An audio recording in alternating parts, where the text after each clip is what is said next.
ಅಂದರೆ ಕೇವಲ ದೈಹಿಕ ಬಲವಲ್ಲ, ಶಕ್ತಿ ಅಂತ ನಮ್ಮ ಮಹಿಳೆಯರನ್ನು ಕೂಡ ಕರೆಯಲಾಗುತ್ತೆ.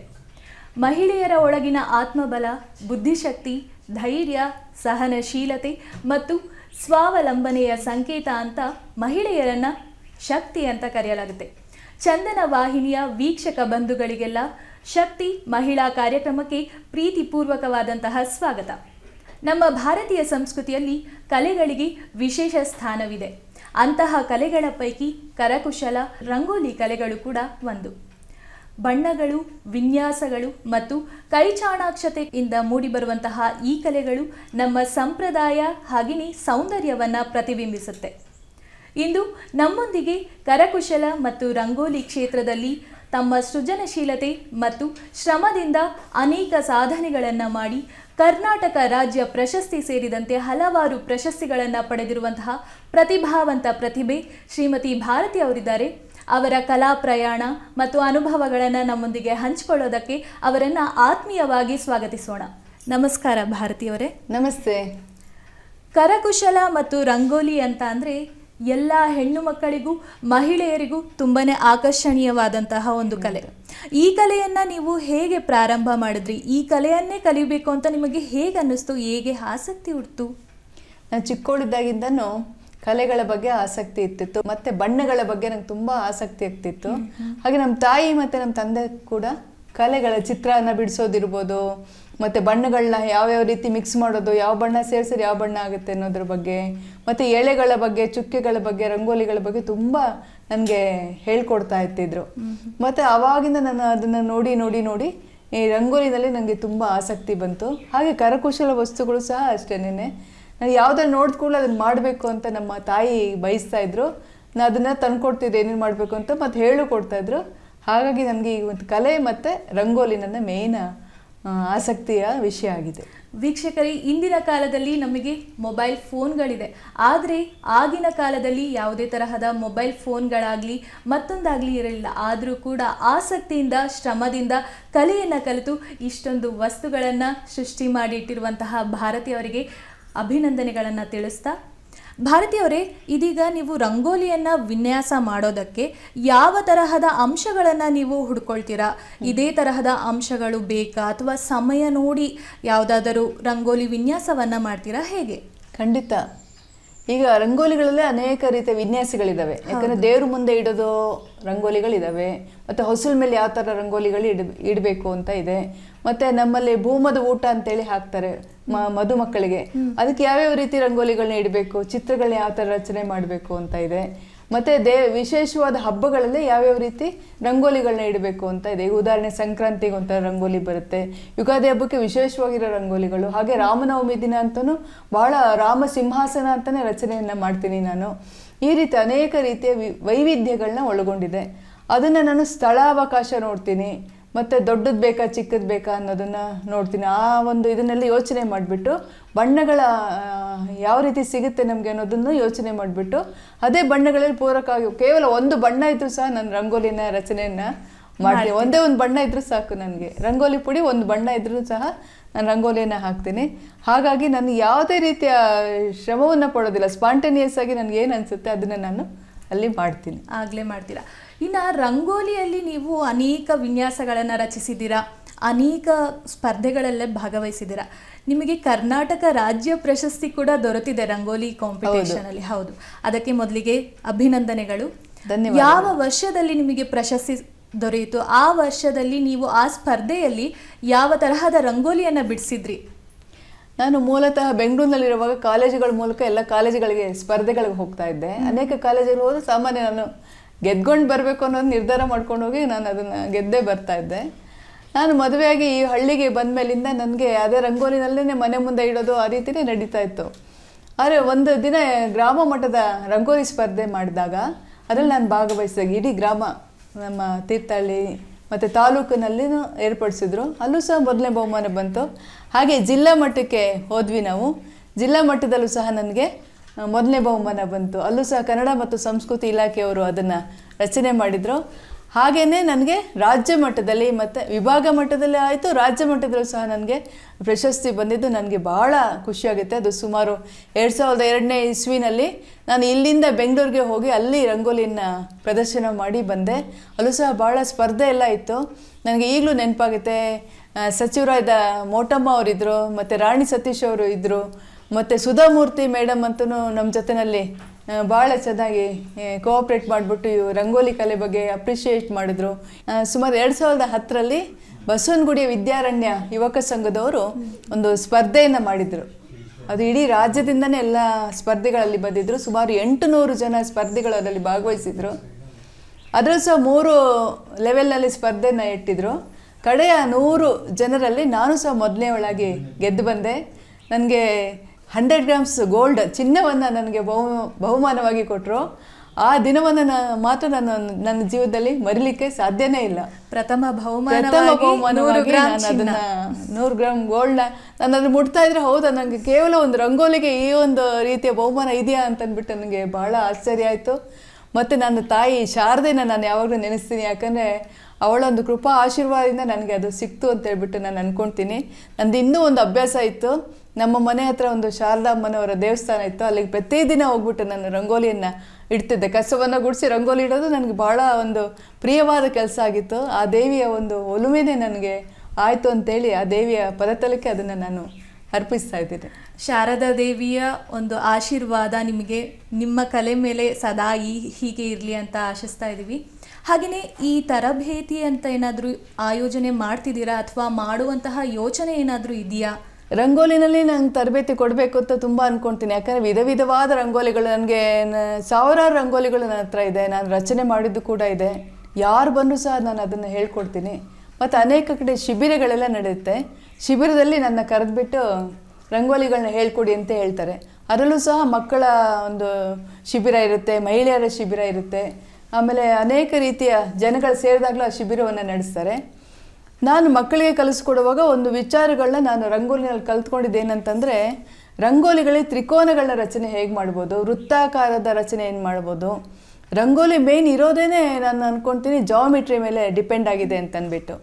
ನಾವು ಎಷ್ಟು ರೀತಿಯ ತ್ರಿಕೋನಗಳನ್ನ, ಚೌಕಗಳನ್ನ ಆ ವೃತ್ತದಲ್ಲಿ ಇರ್ಬೋದು, ಚುಕ್ಕೆಗಳಲ್ಲಿರ್ಬೋದು ರಚನೆ ಮಾಡ್ಬೋದು ಅನ್ನೋದು ಆ ರಂಗೋಲಿ ಮೂಲಕ ನಾವು ಮಕ್ಕಳಿಗೆ ಭಾಳ ಚೆನ್ನಾಗಿ ನಾವು ಹೇಳ್ಕೊಡ್ಬೋದು. ನಾವು ಏನೇನೋ ಪ್ರಮೇಯಗಳನ್ನ ಓದ್ತೀವಿ, ಅದ್ರ ಬದಲು ರಂಗೋಲಿಗಳನ್ನ ಮಕ್ಕಳು ಕಲಿತರು ಅಂತಂದರೆ ಅವ್ರಿಗೆ ತುಂಬ ಚೆನ್ನಾಗಿ ಅದರ ಜ್ಞಾನ, ಚೌಕ ಹೇಗೆ ರಚನೆ ಮಾಡಬೇಕು, ತ್ರಿಕೋನ ಹೇಗೆ ರಚನೆ ಮಾಡಬೇಕು, ಪ್ರತಿಯೊಂದು ಸಹ ಮಕ್ಕಳಿಗೆ ಬರುತ್ತೆ ಅಂತ ಅಂದ್ಬಿಟ್ಟು ನಾನು ಅಂದ್ಕೊಳ್ತೀನಿ. ಈಗ ನಾವೆಲ್ಲ ಪುಸ್ತಕದಲ್ಲಿ ಚೌಕ ಹಾಕೋದಾಗಲಿ ಅಥವಾ ವೃತ್ತಾಕಾರವನ್ನು ಹಾಕೋದಕ್ಕೆ ಸ್ವಲ್ಪ ಎಲ್ಲೋ ಮಿಸ್ ಮಾಡ್ತಾ ಇರ್ತೀವಿ. ನೀವು ರಂಗೋಲಿಯಲ್ಲಿ ಹೇಗಾಗ್ತೀರಾ? ಅದು ಸಹ ಒಂದು ಡೈಮೆನ್ಷನ್ ಇರುತ್ತೆ ಮತ್ತು ಅದಕ್ಕೆ ಲೆಕ್ಕಾಚಾರ ಇರುತ್ತೆ.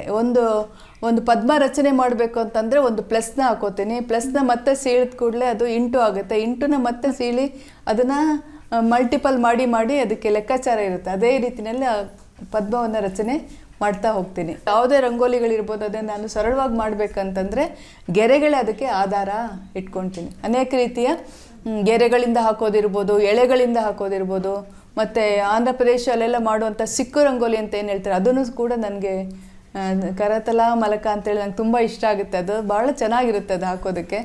ಹಾಗಾಗಿ ನನಗೆ ರಂಗೋಲಿಗಳು ಯಾವುದೇ ರೀತಿ ಇದ್ರೂ ನನಗೆ ತುಂಬ ಖುಷಿ ಅನಿಸುತ್ತೆ, ಹಾಕ್ತೀನಿ. ಕರ್ನಾಟಕ ರಾಜ್ಯ ಪ್ರಶಸ್ತಿ ಸಿಕ್ಕಿದೆ ನಿಮಗೆ. ಯಾವ ತರಹದ ರಂಗೋಲಿಗೆ ಸಿಕ್ಕಿದೆ? ಅದೇ ನಾನು ಪದ್ಮದ ರಂಗೋಲಿ ಅಂತ ಹೇಳಿದೆ ಅಲ್ವಾ, ಅದು ತುಂಬ ಚೆನ್ನಾಗಿರುತ್ತೆ. ನಾನು ಕೆಂಪಾಗಿರೋ ಒಂದು ಕುಂಕುಮವನ್ನು ಕೆಳಗಡೆ ಹರಡ್ಕೋತೀನಿ ಮೊದಲಿಗೆ. ಆಮೇಲೆ ಅದನ್ನು ಪ್ಲಸ್ ಅಂತ ಹೇಳಿದ್ನಲ್ಲ, ಯಾವಾಗಲೂ ಪ್ಲಸ್ ಆಗಿರಬೇಕು, ಪಾಸಿಟಿವ್ನೆಸ್ ನನಗೆ ಯಾವಾಗಲೂ ಇಷ್ಟ. ಅದನ್ನು ಹಾಕ್ಕೊಂಡ್ಬಿಟ್ಟು ನಂತರ ಅದನ್ನು ಸುತ್ತ ಅದನ್ನು ಎಳೆಗಳಿಂದ ರಂಗೋಲಿಯಿಂದ ಅದನ್ನು ಬಿಡಿಸ್ಕೊತಾ ಬರ್ತೀನಿ. ನೋಡಿ ಅದು ಯಾವ ರೀತಿ ಬರುತ್ತೆ ಅಂತಂದರೆ ರಚನೆ ನೋಡಿ, ಇಲ್ಲಿ ಈ ರೀತಿ ಇದೆ. ಇದು ಪದ್ಮ, ಇದು ಪದ್ಮ. ಈ ಪದ್ಮ ರಂಗೋಲಿಯನ್ನು ಬಿಡಿಸಿ ಕರ್ನಾಟಕ ರಾಜ್ಯ ಪ್ರಶಸ್ತಿಯನ್ನು ಪಡೆದಿದ್ದಾರೆ ಶ್ರೀಮತಿ ಭಾರತಿ ಅವರು. ಅಭಿನಂದನೆಗಳು ಅಂತ ಹೇಳ್ತಾ ಇದ್ದೀನಿ. ಕರಕುಶಲ ವಸ್ತುಗಳನ್ನೆಲ್ಲ ನೀವು ತಯಾರು ಮಾಡ್ತಾ ಇದ್ದೀರಾ. ಈ ಬುಟ್ಟಿಯೆಲ್ಲ ನೀವೆಷ್ಟು ಚೆನ್ನಾಗಿ ಈ ಒಂದು ಬಾತುಕೋಳಿಯನ್ನೆಲ್ಲ ಬಿಡಿಸಿ ನೀವು ಕೈಯಿಂದ ನಿಮ್ಮ ಕಲೆಯಿಂದ ಮಾಡಿದ್ದೀರಾ.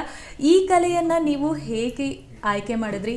ಇದನ್ನು ಮಕ್ಕಳಿಗೆಲ್ಲ ಹೇಳ್ಕೊಡುವಂತಹ ಅಭ್ಯಾಸ ಏನಾದರೂ ಇದೆಯಾ? ಮಕ್ಕಳು ಏನಾದರೂ ಬರ್ತಾರಾ? ಹೇಗೆ? ಖಂಡಿತ ಬರ್ತಾರೆ. ಈ ಬ್ಯಾಸ್ಕೆಟ್ಗಳನ್ನ ನಾನು ಹೆಣೆಯುವಾಗ ಈ ವೈರ್ಗಳು ತುಂಬ ಇಂಪಾರ್ಟೆಂಟ್ ಇರುತ್ತೆ. ಈ ವೈರ್ನ ನಾನು ಬೇರೆ ಕಡೆ ತರಿಸ್ಕೋತೀನಿ. ಕೆಲವೆಲ್ಲ ನಾನು ಸ್ವಂತ ಕಲ್ತಿದ್ದಿದೆ, ಮತ್ತು ಕೆಲವೆಲ್ಲ ನಾನು ಯೂಟ್ಯೂಬಲ್ಲಿ ನೋಡ್ಬಿಟ್ಟು ಕಲ್ತ್ಕೋತೀನಿ. ಕೆಲವರೆಲ್ಲ ಈ ಥರದ್ದು ಮಾಡಿಕೊಡಿ, ಹಣ್ಕಾಯಿ ಬುಟ್ಟಿ ಅಂತ ಹೇಳ್ತಾರೆ, ಕೆಲವರು ಈ ಕಡೆ ಚೌಕದ್ ಬೇಕು ಅಂತ ಹೇಳ್ತಾರೆ, ಕೆಲವರು ಈ ಥರ ಬಾತ್ಕೊಡಿ ತುಂಬ ಚೆನ್ನಾಗಿದೆ ಇದನ್ನು ಮಾಡಿಕೊಡಿ ಅಂತ ಕೇಳ್ತಾರೆ. ಸರಿ, ಅವ್ರಿಗೆ ಯಾವ್ಯಾವುದು ಇಷ್ಟ ಆಗುತ್ತೆ ಆ ಥರದ್ದೆಲ್ಲನೂ ಮಾಡ್ಕೊಡ್ತೀನಿ. ಅಲ್ಲಿ ನೋಡಿ ಮೇಡಮ್, ಅಲ್ಲೊಂದು ಸಣ್ಣ ಪರ್ಸ್ ಕೂಡ ಇದೆ, ಅದು ನೋಡಿ ಮಕ್ಕಳಿಗೆಲ್ಲ ತುಂಬಾ ಆಸೆ ಆಗುತ್ತೆ. ಈ ಥರ ಇಟ್ಕೊಂಡು ಚೆನ್ನಾಗಿದೆ. ನನಗೊಂದು ಕೊಡ್ತೀರಾ? ಖಂಡಿತ ತಗೊಂಡೋಗಿ, ಯಾರು ಬೇಡ ಅಂತಂದು. ಖಂಡಿತ ತಗೊಂಡು. ಪರ್ಸ್ಗಳು ಮಕ್ಕಳು ಇಟ್ಕೊಳ್ಳೋದಕ್ಕೆ ತುಂಬಾ ಚೆನ್ನಾಗಿರುತ್ತೆ. ಇನ್ನ ಭಾರತಿ ಅವರೇ, ಈ ತೆಂಗಿನಕಾಯಲ್ಲೆಲ್ಲ ನೀವು ಕಲೆಯನ್ನ ಮಾಡಿರೋದನ್ನ ನಾನು ನೋಡಿದ್ದೀನಿ, ಇಲ್ಲೇ ಇದೆ. ಇದನ್ನ ಹೇಗೆ ಮಾಡಿದ್ರಿ? ಇದು ನೋಡಿ, ಇದು ವರ ಪೂಜೆನಲ್ಲಿ ಹುಡುಗ ಬಂದ ಕೂಡಲೇ ಮದುವೆ ಮನೆಯಲ್ಲಿ ಹುಡುಗಂಗೆ ಆರತಿ ಮಾಡಿಬಿಟ್ಟು ಈ ಕಾಯಿನ ಅವ್ನ ಕೈಗೆ ಕೊಟ್ಬಿಟ್ಟು ವೆಲ್ಕಮ್ ಮಾಡೋದು, ಸ್ವಾಗತ ಮಾಡೋದು. ಇದು ನೋಡಿದ ಕೂಡಲೇ ಅವ್ನಿಗೆ ಖುಷಿ ಆಗಬೇಕು. ಕಾಯಿ ನೋಡಿದ ಕೂಡಲೇ ಮದುಮಗನಿಗೆ ಮುಖದಲ್ಲಿ ನಗು ಬರುತ್ತೆ. ಈ ತೆಂಗಿನಕಾಯಿಗೆ ಒಂದು ಬಟ್ಟೆಯನ್ನು, ವೆಲ್ವೆಟ್ ಬಟ್ಟೆನ ಹಾಕ್ತೀನಿ. ಮತ್ತು ಈ ಮಣಿಗಳು ಅಷ್ಟೇ, ಇವೆಲ್ಲ ಸಿಕ್ಕುತ್ತೆ ಲೆಕ್ಕಾಚಾರವಾಗಿ ತಂದುಬಿಟ್ಟು ಇದನ್ನು ಸಹ ವೈರ್ ಮೂಲಕ ಇದನ್ನು ಪೋಣಿಸಿ ಈ ರೀತಿ ಅದಕ್ಕೆ ಹೊಲಿತೀನಿ. ಅವಾಗ ಇದು ಸುಂದರವಾಗಿರೋ ವರಗಾಯಿ ಅಂತ ಹೇಳ್ತಾರೆ, ನನಗೆ ವರನ್ಗೆ ಕೊಡುವಂಥ ಕಾಯಿ ಅಂತ ಅಂದ್ಬಿಟ್ಟು ಇದನ್ನ ಮಾಡ್ತೀನಿ. ಹಾಗೇನೆ ಈ ಮಣ್ಣಿನಲ್ಲಿ ನೋಡಿ, ಈಗ ಬೀಸಣಿಗೆಯನ್ನು ಕೂಡ ಮಾಡಿದ್ದೀರಾ. ಬೀಸಣಿಗೆ ನೋಡಿ ಮೇಡಮ್, ಇದು ಯಾವ ಥರ ಇದೆ, ಚೆನ್ನಾಗಿದೆ. ಇದು ಸಹ ಮುತ್ತಲ್ಲೇ ಮಾಡೋದು. ಸ್ವಲ್ಪ ಮಾಡೋದಕ್ಕೆ ಕ್ಲಿಷ್ಟ ಇದ್ರೂ ಸಹ ತುಂಬ ಖುಷಿಯಾಗುತ್ತೆ. ಬೇರೆ ಬೇರೆ ಥರ ಡಿಸೈನ್ಗಳು ಎಲ್ಲನೂ ಇದರಿಂದ ರಚನೆ ಮಾಡ್ಬೋದು, ತುಂಬ ಚೆನ್ನಾಗೂ ಇರುತ್ತೆ. ಈ ಬೀಸಣಿಗೆಯನ್ನು ಮಾಡೋದಕ್ಕೆ ಎಷ್ಟು ದಿನಗಳನ್ನ ತಗೊಳ್ತೀರಾ ನೀವು? ಇದು ಸುಮಾರು ಕೆಲಸ ಹಿಡಿಸೋಂತೆ ಸುಮಾರು ದಿನಗಳು ಹಿಡಿಯುತ್ತೆ ಇದಕ್ಕೆ ಮಾಡಲಿಕ್ಕೆ. ತುಂಬ ತಾಳ್ಮೆನೂ ಬೇಕು, ಮತ್ತು ಸರಿಯಾಗಿರೋ ಮಣಿ, ಅದಕ್ಕೇನೇನು ನಾವು ಎಕ್ವಿಪ್ಮೆಂಟ್ಸ್ ಏನಿದೆ ಅದೆಲ್ಲ ಕರೆಕ್ಟಾಗಿದ್ದರೆ ಬೇಗ ಮಾಡಿಬಿಡ್ಬೋದು. ನನಗೆ ಇರೋವಂಥ ಸಮಯದಲ್ಲಿ ನಾನು ಮಾಡ್ಕೊಂಡು ಹೋಗ್ತೀನಿ. ನನಗೆ ತುಂಬ ಇದಕ್ಕೆಲ್ಲ ಸಮಯ ಕೊಡೋದು ನನಗೆ ಕಷ್ಟ ಇದೆ. ನನಗೆ ಬೇರೆ ಬೇರೆ ಸಾಮಾಜಿಕ ಕೆಲಸಗಳಿಗೂ ನಾನು ಹೋಗ್ತಾ ಇರ್ತೀನಿ. ಹಾಗಾಗಿ ಇದನ್ನು ಆದಷ್ಟು ಬೇಗ ಮಾಡ್ತೀನಿ, ಸಮಯ ತಗೊಂಡು ಮಾಡ್ತೀನಿ. ತುಂಬಾ ಚೆನ್ನಾಗಿದೆ. ಹಾಗೆಯೇ ಈ ಮಂಟಪ ಕೂಡ ತುಂಬಾ ಅದ್ಭುತವಾಗಿ ಮಾಡಿದ್ದೀರಾ. ಈ ಮಂಟಪವನ್ನ ಮಾಡೋದಕ್ಕೆ ಎಷ್ಟು ಸಮಯ ತಗೊಳ್ತು? ಯಾಕಂತಂದ್ರೆ ಈ ಒಂದು ಕ್ಲಿಯರ್ ಕಟ್ ಆದಂತಹ ವಿನ್ಯಾಸವನ್ನ ಮಾಡೋದಕ್ಕೆ ತುಂಬಾ ಸಮಯ ಬೇಕಾಗುತ್ತೆ. ಖಂಡಿತ. ಹಾಗಾಗಿ ಎಷ್ಟು ದಿನ ತಗೊಳ್ತು ನಿಮಗೆ ಇದನ್ನ ಮಾಡೋದಕ್ಕೆ? ಈ ಮಂಟಪಗಳು ನೋಡಿ, ಇದಕ್ಕೂ ಅಷ್ಟೇ ಲೆಕ್ಕಾಚಾರ ಇದೆ. ಪ್ರತಿಯೊಂದು ಮಣಿಗಳನ್ನ ಯಾವ ಥರ ತಗೊಳ್ಬೇಕು, ಎಲ್ಲಿ ತಿರುಗಿಸ್ಬೇಕು, ಎಲ್ಲಿ ಜಾಸ್ತಿ ಮಾಡಬೇಕು, ಕಂಬಗಳನ್ನ ಹೇಗೆ ಹೆಣಿಬೇಕು, ಮತ್ತು ಸ್ಟೆಪ್ ಬೈ ಸ್ಟೆಪ್ ಇದನ್ನೆಲ್ಲ ಹೇಗೆ ಮಾಡ್ಕೊಂಡು ಹೋಗ್ಬೇಕು, ಮತ್ತು ಇದಕ್ಕೆ ಅಲಂಕಾರಕ್ಕೆ ಬೇಕಾಗುವಂಥ ವಸ್ತುಗಳು ಪ್ರತಿಯೊಂದು ನಾನು ರೆಡಿ ಮಾಡಿ ಇಟ್ಕೊಳ್ಬೇಕಾಗುತ್ತೆ ಮುಂಚೆನೇ. ಆಮೇಲೆ ಸಮಯ ಅವಕಾಶ ನಮಗೆ ಎಷ್ಟಿರುತ್ತೆ ಅದನ್ನು ನೋಡ್ಕೊಂಬಿಟ್ಟು, ಕೆಲವರು ನಮಗೆ ಬೇಗ ಇದೆ ಮದುವೆ ಮನೆ ಅಷ್ಟರಲ್ಲೇ ಮಾಡಿಕೊಡಿ ಅಂತಲೂ ಕೇಳ್ತಾರೆ. ಹಾಗಾಗಿ ಅದನ್ನೆಲ್ಲ ನಾನು ಯೋಚನೆ ಮಾಡಿಬಿಟ್ಟು ಆ ಸಮಯಕ್ಕೆ ತಕ್ಕಂಗೆ ನಾನು ಮಾಡಿಕೊಡ್ತೀನಿ. ಮನೆಯ ಕೆಲಸವನ್ನ ನಿಭಾಯಿಸೋದ್ರ ಜೊತೆಗೆ ನಿಮ್ಮ ಕರಕುಶಲ ವಸ್ತುಗಳನ್ನ ತಯಾರಿಸೋದನ್ನ ಕೂಡ ನೀವು ಮಾಡ್ತಾ ಇದ್ದೀರಿ. ನನಗೆ ಮನೆಯಲ್ಲಿ ಕೂಡ ಎಲ್ಲರೂ ಸಹಕಾರ ಕೊಡ್ತಾರೆ. ಅದು ಏನೇನು ಬೇಕೋ ಆ ವಸ್ತುಗಳನ್ನ ತಂದು ಕೊಡ್ತಾರೆ, ಮತ್ತು ಏನನ್ನ ಹೆಲ್ಪ್ ಬೇಕಾದ್ರೆ ಅದಕ್ಕೆಲ್ಲನೂ ಮಾಡಿಕೊಡ್ತಾರೆ. ಹಾಗಾಗಿ ಇದನ್ನ ಬೇಗ ಅಚ್ಚುಕಟ್ಟಾಗಿ ಮಾಡಲಿಕ್ಕೆ ನನಗೆ ಆಗುತ್ತೆ ಅಂತೇಳಿ ನಾನು ಅಂದ್ಕೊಳ್ತೀನಿ. ಹಾಗೆ ಮದುವೆ ಮನೆಗಳಲ್ಲಿ ಈ ವಸ್ತುಗಳೆಲ್ಲ ಬೇಕಾಗುತ್ತೆ. ಇದು ನೋಡಿ, ತೊಟ್ಲಿದೆ ಇಲ್ಲಿ, ಇದು ಅಷ್ಟೇ ಮಣ್ಣಿಂದ ಮಾಡಿದಂಥ ತೊಟ್ಲು. ಇದು ಹೆಣ್ಮಗಳನ್ನ ಒಪ್ಸೋ ಹೊತ್ತಿಗೆ ಇದನ್ನ ಕೊಡ್ತೀವಿ ನಾವು, ತೊಟ್ಲು. ಮತ್ತು ಇದು ನೋಡಿ, ಇದು ಬೊಂಬೆಗಳು, ಇದು ರಾಜಾರಾಣಿ ಅಂತ, ಎಷ್ಟು ಸುಂದರವಾಗಿದೆ ನೋಡಿ ವೀಕ್ಷಕರೇ. ಪಟ್ಟದ ಗೊಂಬೆ ಅಂತ ಹೇಳ್ತೀವಿ, ಅಲಂಕಾರ ಮಾಡ್ತೀವಿ ಅದನ್ನ. ಪಟ್ಟದ ಗೊಂಬೆ ಎಷ್ಟು ಚಂದ ಇದೆ. ಭಾರತೀಯವರೇ ತುಂಬಾ ಚೆನ್ನಾಗಿ ವಿನ್ಯಾಸವನ್ನ ಮಾಡಿದ್ದೀರಾ ಗೊಂಬೆಯನ್ನ. ಇದು ಮೈಸೂರು ಅರಮನೆ ಕಾಲದಿಂದನೂ ಅಷ್ಟೇ ಪಟ್ಟದ ಗೊಂಬೆ ಅಂತ ಹೇಳ್ಬಿಟ್ಟು ನವರಾತ್ರಿ ಉತ್ಸವದಲ್ಲಿ ಬೊಂಬೆಗಳನ್ನ ಇಡೋ ಸಮಯದಲ್ಲಿ ಇದನ್ನು ಮುಖ್ಯವಾಗಿ ಇಡಲೇಬೇಕು. ಇದು ಸಂಪ್ರದಾಯ. ಅದಾದ್ಮೇಲಿಂದ ಮಿಕ್ಕ ಬೊಂಬೆಗಳಿಗೇನೆ ಪೂಜೆ. ಈ ಬೊಂಬೆಗಳಿಗೆ ಪೂಜೆ ಮಾಡಿ ಆಮೇಲೆ ಬೇರೆ ಬೊಂಬೆಗಳಿಗೆ ಪೂಜೆಯನ್ನು ಮಾಡ್ತಾರೆ.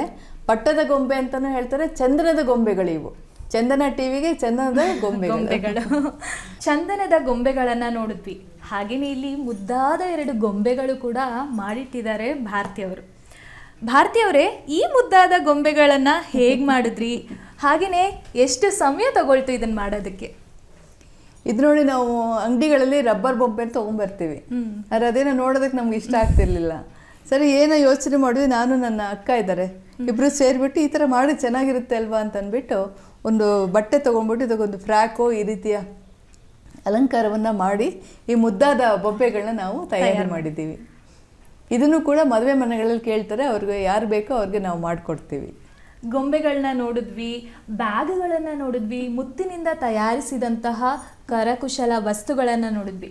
ಇನ್ನು ಭಾರತೀಯವರೇ, ಈ ಭತ್ತದ ಕಲೆಯನ್ನು ಕೂಡ ನೀವು ಮಾಡಿದ್ದೀರಾ, ವಿನ್ಯಾಸವನ್ನು ಕೂಡ ನೀವು ಮಾಡಿದ್ದೀರಾ. ಹೇಗೆ ಮಾಡಿದ್ರಿ? ಈ ಭತ್ತ ಎಲ್ಲ ನಾನು ಇದನ್ನು ನೋಡಿರಲಿಲ್ಲ. ನಾನು ಭತ್ತದ ತೆನೆಗಳನ್ನ ನೋಡಿದಾಗ ನಂಗೆ ತುಂಬ ಅನ್ನಿಸ್ತಾ ಇತ್ತು, ಏನು ಮಾಡ್ಬೋದು ಅಂತ ಹೇಳ್ಬಿಟ್ಟು. ನಾನು ಹೊರಗಡೆ ಯಾವುದೋ ಒಂದು ಊರಿಗೆ ಹೋದಾಗ ಅಲ್ಲಿ ಭತ್ತದ ತೆನೆಗಳನ್ನ ಹಿಂಗೆ ನೇತಾಕಿದ್ದೇ ನೋಡಿದೆ. ಪ್ರತಿ ಷಷ್ಠಿ ಹಬ್ಬ ಬಂದಾಗ ಅದನ್ನು ವಿಶೇಷ ಅಂತ ಅಂದ್ಬಿಟ್ಟು ಪೂಜೆ ಮಾಡಿಬಿಟ್ಟು ಭತ್ತ ತೆನೆಗಳಿಗೆ ಅಲ್ಲಿ ಪೂಜೆ ಮಾಡಿ ಇಡ್ತಾಯಿದ್ರು. ಅದನ್ನು ಹಿಂಗೆ ಕಟ್ತಾಯಿದ್ರು. ನಾನು ಅದನ್ನು ಯಾತಕ್ಕೆ ಒಂದು ವಿನ್ಯಾಸ ಮಾಡಬಾರ್ದು ಅಂತಂದ್ಬಿಟ್ಟು ಆ ಭತ್ತದ ಕೆವಿ ಅಂತ ಹೇಳ್ತಾರೆ, ಅದಕ್ಕೆ ಇಷ್ಟು ಉದ್ದ ಇರುತ್ತೆ, ಅದನ್ನು ಭತ್ತದ ತೆನೆಯಿಂದ ಹಿಂಗೆ ಕೀಳಬೇಕು. ಅದು ಕತ್ತರಿಸಿದ್ರೆ ಭತ್ತ ಉದ್ರೋಗ್ಬಿಡುತ್ತೆ. ಆ ಕೆವಿಗಳನ್ನ ತೆಗೆದುಬಿಟ್ಟು ನಿಧಾನವಾಗಿ ಜೋಡಿಸ್ಬಿಟ್ಟು ಒಂದು ಕಡ್ಡಿ ಮತ್ತೊಂದು ಬೆತ್ತದ ಪಟ್ಟಿ ಮತ್ತು ಅದಕ್ಕೆ 2 ಕಡ್ಡಿಗಳನ್ನ ಇಟ್ಬಿಟ್ಟು ಅದನ್ನ ಹಿಂಗೆ ವಿನ್ಯಾಸವಾಗಿ ಹೆಣಿತಾ ಬರಬೇಕು. ಆವಾಗ ಅದು ಚೆನ್ನಾಗಿ ಅದು ಕೂತ್ಕೊಳ್ತಾ ಬರುತ್ತೆ. ಮತ್ತು ಅದು ಮಿಕ್ಕಿದ್ದಂಥ ಇದಕ್ಕೆಲ್ಲನೂ ಮೇಲ್ಗಡೆಗೆಲ್ಲನೂ ಅಲಂಕಾರ ಮಾಡಿಬಿಟ್ಟು ಮಾಡಬೇಕು. ಇದನ್ನು ನಾನು ಹಳೆಯ ಒಂದು ಹ್ಯಾಂಗರ್ ಇತ್ತು ನಮ್ಮ ಮೈನಲ್ಲಿ, ಆ ಹ್ಯಾಂಗರ್ಗೆ ಆ ಭತ್ತದ ಕೆವಿಗಳೆಲ್ಲ ಜೋಡಿಸ್ಬಿಟ್ಟು ಈ ರೀತಿ ಒಂದು ಅಲಂಕಾರವನ್ನು ಮಾಡಿದೆ. ತೋರಣ ಕೂಡ ಹೇಳ್ಕೊಟ್ಟಿದ್ದೀನಿ. ಮತ್ತು ಶಾಲೆ ಮಕ್ಕಳೆಲ್ಲ ಬಂದ್ಬಿಟ್ಟು ಕಲಿತಾರೆ ಅದನ್ನೆಲ್ಲನೂ. ಶಾಲೆ ಮಕ್ಕಳಿಗೆ ಭಾಳ ಇಂಟ್ರೆಸ್ಟ್ ಇರುತ್ತೆ ಮತ್ತು ಬೇಗ ಕಲ್ತ್ಕೊಂಡ್ಬಿಡ್ತಾರೆ ಅವರು. ಆ ಒಂದು ಕಲೆ ಅವರಿಗೆ ತುಂಬಾನೇ ಖುಷಿ. ಮತ್ತು ಬೇರೆ ಬೇರೆ ಉಲ್ಲನಿಂದ ಇರ್ಬೋದು, ಏನು ಬೇಕಾದ್ರೂ ಅವರು ನಮ್ಮ ಮನೆಗೆ ಬಂದ್ಬಿಟ್ಟು ಹೇಳ್ಕೊಡಿ ಅಂತ ಕೇಳ್ತಾರೆ. ಆಗ ನಾನು ಅದಕ್ಕೆಲ್ಲ ತುಂಬ ಚೆನ್ನಾಗಿ ಹೇಳ್ಕೊಡ್ತೀನಿ. ಮತ್ತು ಅವಕ್ಕೂ ಖುಷಿಯಾಗುತ್ತೆ, ಮೈನಲ್ಲೆಲ್ಲ ತಯಾರು ಮಾಡಿ ಇಟ್ಕೊಂಡು ತೋರಿಸ್ತಾರೆ.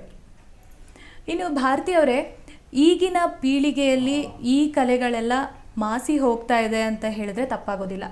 ಈ ಕಲೆಗಳನ್ನು ಇಂದಿನ ಪೀಳಿಗೆಯ ಮಕ್ಕಳಿಗೆ ಹೇಗೆ ಕಲಿಸ್ಬೇಕು, ಈ ಒಂದು ಕಲೆಯನ್ನು ಹೇಗೆ ಮುಂದುವರಿಸ್ಬೇಕು ಅಂತ ನೀವು ಅಂದ್ಕೊಳ್ತೀರಾ? ಹೌದು, ಇವಾಗಂತೂ ದುಡ್ಡು ಕೊಟ್ಬಿಟ್ರೆ ಏನು ಬೇಕಾದ್ರೂ ಸಿಕ್ಕುತ್ತೆ ಅನ್ನೋದೇ ಒಂದು ತಲೆ ಒಳಗಡೆ ಇರೋದ್ರಿಂದ ಯಾವುದೇ ರೀತಿಯ ಶ್ರಮ ಪಡೋದಕ್ಕೆ ಇಷ್ಟನೇ ಪಡೋದಿಲ್ಲ. ಎಷ್ಟು ಸೃಜನಾತ್ಮಕತೆ ಇರುತ್ತೆ ಇದ್ರೊಳಗಡೆ. ಯಾವುದೇ ಒಂದು ವಸ್ತುಗಳು ನೋಡಿದಾಗ ಅದನ್ನ ಏನು ಮಾಡಬೇಕು ಅನ್ನೋದನ್ನು ಆಲೋಚನೆಗಳನ್ನ ಮಾಡ್ತಾ ಹೋದಾಗ ನಮ್ಮಲ್ಲಿ ಆ ಒಂದು ಪ್ರತಿಕ್ರಿಯೆ ಮತ್ತು ಅದು ಆಸಕ್ತಿ ಏನಾಗುತ್ತೆ, ಕ್ರಿಯೆಯಾಗಿ ಬದಲಾಗುತ್ತೆ. ಅದು ಸೃಜನಾತ್ಮಕವಾಗಿ ರೂಪುಗೊಂಡಾಗ ಅದಕ್ಕೆ ತುಂಬ ಖುಷಿಯಾಗುತ್ತೆ.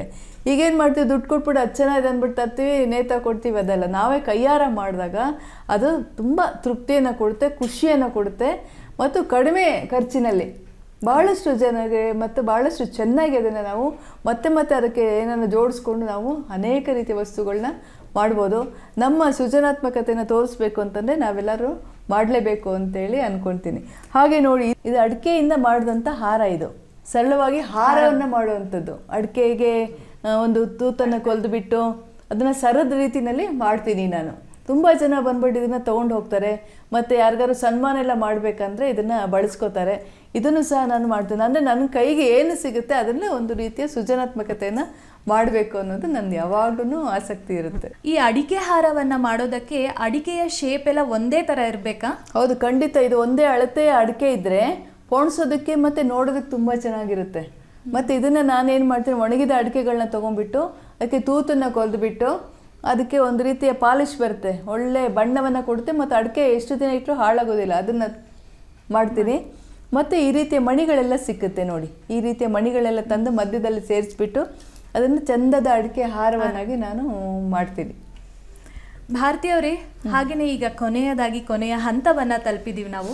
ನಿಮಗೇನಾದರೂ ಈ ಒಂದು ಕರಕುಶಲ ವಸ್ತುಗಳ ತಯಾರಿಕೆಯ ಬಗ್ಗೆ, ಹಾಗೆಯೇ ರಂಗೋಲಿ ವಿನ್ಯಾಸದ ಬಗ್ಗೆ ಇದನ್ನು ಹೇಳಬೇಕು, ನನಗೆಲ್ಲೂ ಹೇಳೋದಕ್ಕೆ ಸಮಯ ಸಿಕ್ಕಿಲ್ಲ, ಹಾಗೆಯೇ ಅವಕಾಶ ಸಿಕ್ಕಿಲ್ಲ ಅಂತ ಆದರೆ ಏನು ಹೇಳೋಕ್ಕೆ ಇಷ್ಟಪಡ್ತೀರಾ? ನನಗೆ ಭಾಳ ಆಶ್ಚರ್ಯ ಆಗುತ್ತೆ. ಯಾಕಂದರೆ ನಾನು ಇದ್ದದ್ದು ಬೆಂಗಳೂರಿನಲ್ಲಾದ್ರೂ ನನಗೆ ಇದಕ್ಕೆಲ್ಲ ಅವಕಾಶನೇ ಸಿಕ್ಕಿರಲಿಲ್ಲ. ನಾನು ಈ ಹಳ್ಳಿಗೆ ಬಂದ ಮೇಲಿಂದ ಈ ಒಂದು ಸೃಜನಾತ್ಮಕ ಕಲೆಗಳ ಬಗ್ಗೆ ತುಂಬ ಆಸಕ್ತಿ ಬರೋದಕ್ಕೆ ಶುರುವಾಯಿತು.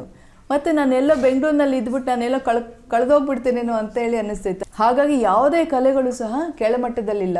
ಪ್ರತಿಯೊಂದು ಒಂದು ರಂಗೋಲಿ ಕೂಡ ಒಂದು ಒಳ್ಳೆ ರೀತಿಯಲ್ಲಿ ಶ್ರಮವನ್ನು ಹಾಕಿದಾಗ ಅದಕ್ಕೆ ಮನ್ನಣೆ ಇದ್ದೇ ಇದೆ ಅಂತ ಅಂದ್ಬಿಟ್ಟು ನಾನು ಅಂದ್ಕೊಳ್ತೀನಿ. ಹಾಗಾಗಿ ರಂಗೋಲಿ ಅನ್ನೋದು ಒಂದು ಸೃಜನಾತ್ಮಕ ಕಲೆ. ಅದನ್ನು ದೇವರ ಸ್ವರೂಪದಲ್ಲಿ ನೋಡಿದಾಗ ಅದು ಭಾಳ ಖುಷಿ ಅಂತೇಳಿ ನಾನು ಅಂದ್ಕೊಳ್ತೀನಿ. ಮತ್ತು ಎಲ್ಲರೂ ಸೃಜನಾತ್ಮಕವಾಗಿ ಯೋಚನೆ ಮಾಡಿದಾಗ, ಚಿಂತನೆ ಮಾಡಿದಾಗ ನಮ್ಮ ಕಲೆಗಳು ನಮಗೆ ನಮ್ಮ ಊರಲ್ಲಿ, ನಮ್ಮ ದೇಶದಲ್ಲಿ, ನಮ್ಮ ಗ್ರಾಮದಲ್ಲೇ ಅದನ್ನು ಇದ್ದೇ ಇರುತ್ತೆ, ಇಟ್ಕೋಬೋದು ನಾವು ಶಾಶ್ವತವಾಗಿ ಅಂತೇಳಿ ನಾನು ಅಂದ್ಕೊಳ್ತೀನಿ. ತುಂಬ ಖುಷಿ ಆಗ್ತಾ ಇದೆ.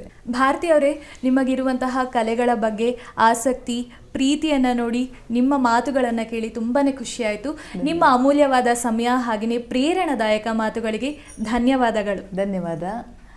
ಈ ಒಂದು ಸೃಜನಾತ್ಮಕತೆ ಎಲ್ಲರಲ್ಲೂ ಬರಬೇಕು. ಯಾಕಂದರೆ ನಾವು ಯಾವುದೇ ಗ್ರಾಮದಲ್ಲಿರಲಿ, ಎಲ್ಲೇ ಇರಲಿ, ನಾವು ಒಂದು ಒಗ್ಗಟ್ಟಿನಿಂದ ಜೀವನವನ್ನು ಮಾಡಿದಾಗ ಭಾಳ ಚೆನ್ನಾಗಿರುತ್ತೆ. ನಮ್ಮೂರಲ್ಲೂ ಸಹ ಒಂದು ಮಹಿಳೆಯರದ ಒಂದು ಗುಂಪಿದೆ. ಅಲ್ಲಿ ಸದಾ ಯಾವಾಗಲೂ ನಾವು ಒಂದೊಂದು ಸಲ ಆವಾಗವಾಗ ಸೇರ್ತಾ ಇರ್ತೀವಿ, ಅನೇಕ ವಿಚಾರಗಳ ಬಗ್ಗೆ ಮಾತಾಡ್ತೀವಿ. ಮತ್ತು ದೇಶದ ಬಗ್ಗೆ ಇರ್ಬೋದು, ನಮ್ಮ ಅಡುಗೆ ವಿಚಾರಗಳಿರ್ಬೋದು, ಸೃಜನಾತ್ಮಕತೆ ಬಗ್ಗೆ ಇರ್ಬೋದು, ಎಲ್ಲವನ್ನು ನಾವಿಲ್ಲಿ ಮಾಡ್ಕೊಂಡು ಬರ್ತೀವಿ. ಇರುವಂಥ ಸಮಯವನ್ನೇ ನಾವು ಅದಕ್ಕೆ ಸ್ವಲ್ಪ ಕೊಡ್ತೀವಿ.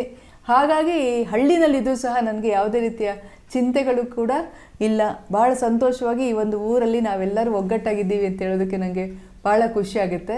ಚಂದನ ಟಿ ವಿಗೆ ಈ ಒಂದು ಸಂದರ್ಶನದಲ್ಲಿ ನನ್ನನ್ನು ಭಾಗವಹಿಸೋದು ಮಾಡಲಿಕ್ಕೆ ನನ್ನನ್ನು ಆಯ್ಕೆ ಮಾಡಿಕೊಂಡಿದ್ದಕ್ಕೆ ನಿಮ್ಮೆಲ್ಲರಿಗೂ ಸಹ ತುಂಬ ಧನ್ಯವಾದಗಳನ್ನ ನಾನು ಹೇಳ್ತಾ ಇದ್ದೀನಿ. ಮತ್ತೆ ಬನ್ನಿ. ಧನ್ಯವಾದಗಳು. ಶ್ರಮ, ಆಸಕ್ತಿ, ಆತ್ಮವಿಶ್ವಾಸ ಇದ್ದರೆ ಎಂತಹ ಮಹಿಳೆಯರು ಕೂಡ ಸಾಧನೆಯನ್ನು ಮಾಡಬಹುದು ಅನ್ನೋದಕ್ಕೆ ಶ್ರೀಮತಿ ಭಾರತಿಯವರ ಜೀವನವೇ ಉದಾಹರಣೆ. ಮುಂದಿನ ಸಂಚಿಕೆಯಲ್ಲಿ ಭೇಟಿಯಾಗೋಣ. ನಮಸ್ಕಾರ.